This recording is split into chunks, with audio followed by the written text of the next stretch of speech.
बिस्मिल्लाहिर्रहमानिर्रहीम अस्सलाम वालेकुम। मेरा नाम है नवीद शेख और आप देख रहे हैं मेरा यूट्यूब चैनल। रूस यूक्रेन तनाज़े के अंदर अब दुनिया के ऊपर तीसरी आलमी जंग के बादल तो मंडलाने लगे हैं, मगर साथ ही दुनिया के ऊपर एटमी जंग के भी बादल जो हैं वो इस तरह लग रहा है कि मंडला रहे हैं, क्योंकि रूसी सदर व्लादिमीर पुतिन ने स्ट्रेटजिक जौहरी फोर्सेस को हाई अलर्ट रहने का हुक्म दे दिया है।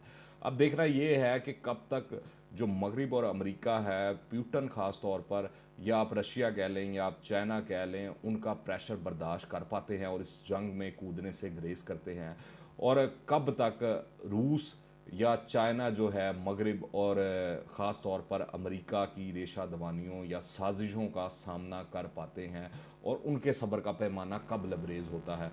ये बड़ी अहम बात है, क्योंकि मैं आपको बताऊं कि रूसी सदर व्लादिमीर पुतिन ने कहा है कि मगरबी ममालिक ना सिर्फ हमारे मुल्क के ख़िलाफ़ गैर दोस्ताना इकदाम करते हैं, बल्कि इन गैर कानूनी पाबंदियों का इतलाक़ भी करते हैं जिनके बारे में हर कोई जानता है।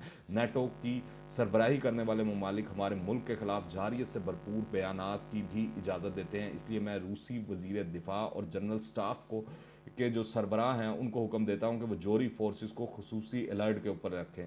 अब इनके बयान के बाद दुनिया भर के ममालिक से रद्द अमल आना शुरू हो चुका है। ख़ास तौर पर जो नेटो चीफ हैं स्टोलनबर्ग, जेंस स्टोलनबर्ग, उन्होंने कहा है कि सदर पुतिन का जोरी फोर्सेस अलर्ट रखने का हुक्म ख़तरनाक और गैर जिम्मेदाराना है। अमरीकी सफ़ीर बराए अक़वाम मुत्तहिदा ने भी कहा है कि रूस का ये फैसला तनाज़े को नाकाबिले कबूल हद तक बढ़ा देगा। फिर इस हवाले से सदर जो बाइडन ने जो है टीवी इंटरव्यू देते हुए बात की है कि रूस पर इक़्तिसादी पाबंदियाँ तीसरी आलमी जंग से ग्रेस की कोशिश है, और कहा कि मेरे पास सिर्फ दो ऑप्शंस हैं। एक ये कि रूस के ख़िलाफ़ जंग में अमली तौर पर शरीक होकर तीसरी आलमी जंग का आगाज़ कर दिया जाए, या फिर आलमी कवानीन की खिलाफ वर्जी करने वाले इस मुल्क को भारी कीमत चुकाने पर मजबूर किया जाए।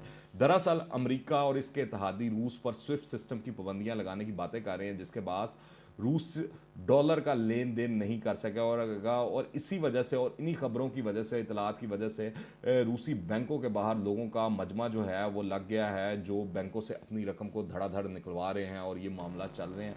और इस वक्त रूस के बारे में कहा जा रहा है कि माशी तौर पर उसको जो है लूला लंगड़ा करने की तैयारी की जा रही है मगरिब की जानिब से। मैं आपको बताऊं अमेरिका करने क्या जा रहा है कि रूस की सरजनिश के लिए ईरानी नमूने पर जो है वो फार्मूला लगाया जाएगा, जिस तरह ईरान के हाथ पांव बांधे गए हैं। रूस की दौलतमंद शख्सियात के तमाम असासे जो हैं वो मुंजमद कर दिए जाएंगे। रूस के ज़र मुबादला ज़खायर को रोबेल, जो उसकी अपनी करेंसी है, की स्पोर्ट के लिए इस्तेमाल करने की इजाज़त नहीं दी जाएगी। रूस की दौलतमंद शख्सियात की औलाद को मगरबी ममालिक में तालीम से रोक दिया जाएगा। यूरोपीय शहरियत भी वापस ले ली जाएगी इस तरह के अफराद की। फिर रूस को इक़्तिसादी तौर पर अछूत रियासत बना दिया जाएगा, करार दे दिया जाएगा बल्कि, और 10 रैसी बैंकों को इस सिलसिले में अमेरिका और यूरोप की जानिब से हदफ बना लिया गया है, जो रशिया की माली रकूम का 80% रखते हैं। अब पुतिन सिर्फ ये बता सकते हैं कि वो इन पाबंदियों को कब तक झेल सकते हैं। अगर उनके सब्र का पैमाना लबरेज हो गया तो यकीनी बात है कि यूक्रेन पे अगर वो हमला करते हुए ज़रा नहीं चूके, ज़रा नहीं उन्होंने सोचा, तो आगे भी वो कोई अहम इकदाम उठाते हुए या गलती करते हुए वो बिल्कुल ज़रा सा भी नहीं चूकेंगे। और उसके बाद फिर मगरिब का क्या रिएक्शन होगा, अमेरिका का क्या रिएक्शन होगा, ये कैलकुलेट करने वाली चीज़ है। यूरोपीय यूनियन की जो सदर हैं उन्होंने इस हवाले से ऐलान किया कि यूक्रेन को असला फराहम करने का वो इरादा रखती हैं। यूरोपीय यूनियन ने रूस पर अपनी फ़ज़ाई हदूद के ऊपर भी पाबंदी लगा दी है। इस खबर के बाद फिर एलन मस्क की कंपनी स्पेस एक्स ने यूक्रेन को इंटरनेट सर्विस फराहम कर दी है, क्योंकि वहाँ पे सारा निज़ाम धर्म भरम हो गया था, तो वो सैटेलाइट के थ्रू एलन मस्क की जो कंपनी है वो वहाँ पर पूरे यूक्रेन के अंदर इंटरनेट मुहैया कर रही है। मगर आफरीन है इन लोगों के ऊपर, कश्मीर के ऊपर अभी भी जो है पता नहीं कितना अरसा गुजर गया मकबूजा कश्मीर में, वहाँ पर भी इंटरनेट की पाबंदी है, मगर वहाँ पर इनको ख्याल नहीं आया।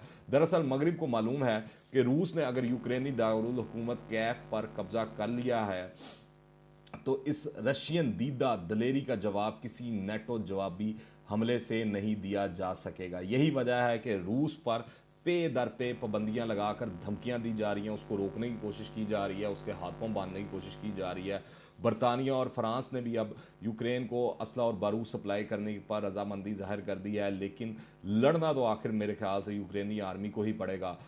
लगता नहीं है कि नेटो ममालिक इस जंग में कूदेंगे या अमेरिका के सोल्जर्स जो हैं ऑन फुट जो है वो मदद फराम करने आएंगे। नेटो का कोई सिपाही या अफसर जो है यूक्रेन के अंदर मेरे ख्याल से नहीं दाखिल होगा। और रूस ने जो धमकी दी है इसकी सबसे बड़ी वजह यह है कि उसने पहले ही पुतिन ने खबरदार कर दिया था कि कोई दूसरा मुल्क इसमें दखल ना दे, वगरना इसका नतीजा बहुत खौफनाक और ख़तरनाक होगा। तो इसका असर हम देख रहे हैं कि जो पुतिन ने धमकी लगाई थी वो काम कर गई है और सब अब इसके ऊपर रिस्ट्रेंट शो कर रहे हैं। सदर पुतिन ने ठीक कहा है कि नेटो ने मशरिक की तरफ अपना फैलाव में सुर्ख लकीर जो है वो क्रॉस कर ली थी। ये मैं बात करूँ मशरकी यूरोप की तरफ कि जब सर जंग के बाद जो यूएसएसआर का डाउनफॉल हुआ था उसके बाद जो नेटो बनी और सारा वो मामला हुआ, तो उस वक्त ये चीज़ें तय की गई थी कि मशरिक की तरफ जो है वो नहीं फैलाव करेगी नेटो और सारे मामलात करेंगे। पर हमने देखा वक्त के साथ साथ जो है वो अमेरिका भी और नेटो भी, उनकी ख्वाहिश है कि किसी तरह पूरा का पूरा रूस जो है अपने में अंदर जम कर लिया जाए। इस वजह से मेरे ख्याल से रूस को यूक्रेन के ऊपर हमला करना पड़ा। रूस हरगिज़ ये नहीं चाहेगा कि नेटो अपने न्यूक्लियर वारहेड्स लाकर यूक्रेन के अंदर स्टोर कर दे, जैसा कि इसने तुर्की और जनूबी कोरिया वगैरह में कर रखे हैं। क्योंकि आप देखें इसके बाद जो है पुतिन तो स्वीडन को भी धमकी लगा चुके हैं और फिनलैंड को भी धमकी लगा चुके हैं इस सिलसिले में कि अगर उन्होंने यूरोप में ये नेटो में शामिल होने की कोशिश की तो बड़ी कीमत अदा करनी पड़ेगी।